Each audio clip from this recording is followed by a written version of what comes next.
यह कहानी है बरसाना की, जहाँ श्री राधा जी का मंदिर है, जिसके पास एक सेठ जी रहा करते थे। सेठ जी बहुत ही संपन्न थे। उनके पास सब कुछ था, आलीशान दुकान, भव्य भवन, 3 बेटे और 3 बहुएं। लेकिन फिर भी उन्हें हमेशा लगता था कि काश उनकी एक पुत्री भी होती। कुछ समय पहले सेठ जी की पत्नी का देहांत हो गया था। एक दिन जब सेठ जी मंदिर में श्री राधा जी के दर्शन करने गए, उस दिन मंदिर में एक संत पधारे थे। सेठ जी को कुछ उदास देख संत ने सेठ जी से पूछा, उदास क्यों हो बेटा? सेठ जी बोले, महाराज मेरे कोई बेटी नहीं है, इसलिए मैं उदास हूँ। संत मुस्कुराए और बोले, अरे सेठ, जब तुम्हें बरसाने का वास मिला है तो तुम बरसाने की बेटी श्री राधा जी को ही अपनी बेटी क्यों नहीं मान लेते? संत की यह बात सेठ जी को बहुत पसंद आई। उसी दिन सेठ जी ने श्री राधा जी का एक बड़ा चित्र मंगवाया और उसे अपने कमरे में लगा लिया। सेठ जी की राधा जी में ऐसी लगन लगी कि जब भी वे दुकान जाते तो श्री राधा रानी को भोग लगाकर प्रसाद पाकर ही जाते थे। शाम को लौटते तो राधा जी को प्रणाम करते, उनसे बातें करते और भोग लगाकर फिर प्रसाद ग्रहण करते। एक दिन सेठ जी के घर में चूड़ी पहनाने वाली मनिहारीन आई। तीनों बहुओं ने बारी बारी से जाकर मनिहारीन से चूड़ियां पहन ली। श्री राधा जी को लगा कि आज हमारे पिता के घर में चूड़ी पहनाने वाली आई है, तो मैं भी जाकर चूड़ियां पहन लेती हूँ। जैसे ही तीनों बहुएं चूड़ियां पहन कर गई, श्री राधा जी प्रकट हो गई। मनिहारीन ने जब राधा जी का स्वरूप देखा तो वह उन्हें देखते ही रह गई। राधा जी बोली, मुझे भी चूड़ी पहनाओ। मनिहारीन ने समझा इनके घर में कोई मेहमान आया होगा। यह सोचकर मनिहारीन ने राधा जी को भी चूड़ियां पहना दी।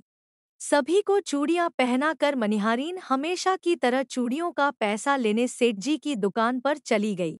मनिहारीन को देखते ही सेठ जी बोले, यह लो तुम्हारे पैसे। सेठ जी ने मनिहारी को हर बार के जितने ही पैसे दे दिए। मनिहारीन बोली, सेठ जी इस बार मैं ज्यादा पैसे लूंगी।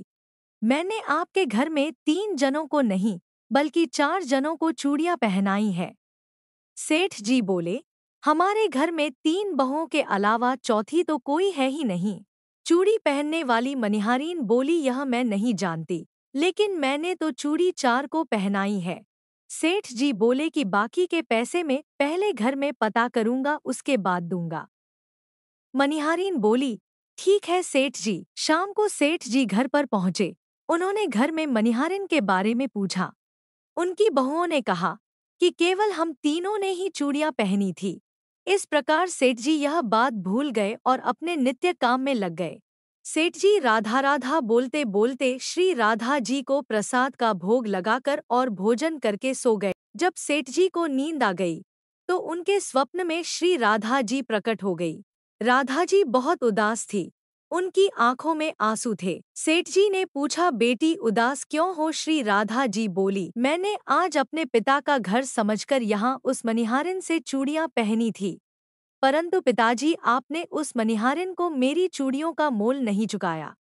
आपने मुझे भुला दिया, इससे मैं बहुत दुखी हूँ। यह सुनकर सेठ जी सपने में ही रोते हुए बोले, बेटी मुझे क्षमा कर दो, मुझसे बहुत बड़ी भूल हो गई। सेठ जी तुरंत नींद में से उठ बैठे और मनिहारीन के घर की तरफ चल दिए। सेठ जी ने मनिहारीन के घर का दरवाजा खटखटाया। मनिहारीन ने दरवाजा खोला। सेठ जी आप इतनी रात को? सेठ जी के नेत्रों में आंसू भरे थे। मनिहारीन बोली, सेठ जी क्या हुआ?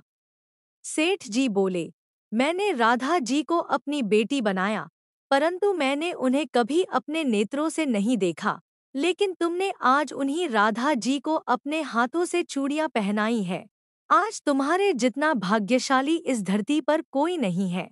मैं तुम्हें अपनी पुत्री की पहनी हुई चूड़ियों का मूल्य चुकाने आया हूँ। यह कहकर सेठ जी ने रुपयों से भरी हुई थैली मनिहारी के सामने रख दी और कहा, इसमें से जो भी लेना हो वो ले लो।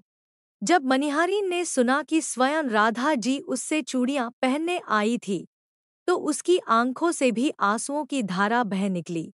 मनिहारीन बोली, सेठ जी मैं राधा रानी की चूड़ियों के पैसे आपसे कैसे ले सकती हूँ? राधा रानी तो इस बरसाने की बिटिया है और मैं बिटिया की चूड़ी के पैसे आपसे ना लूंगी।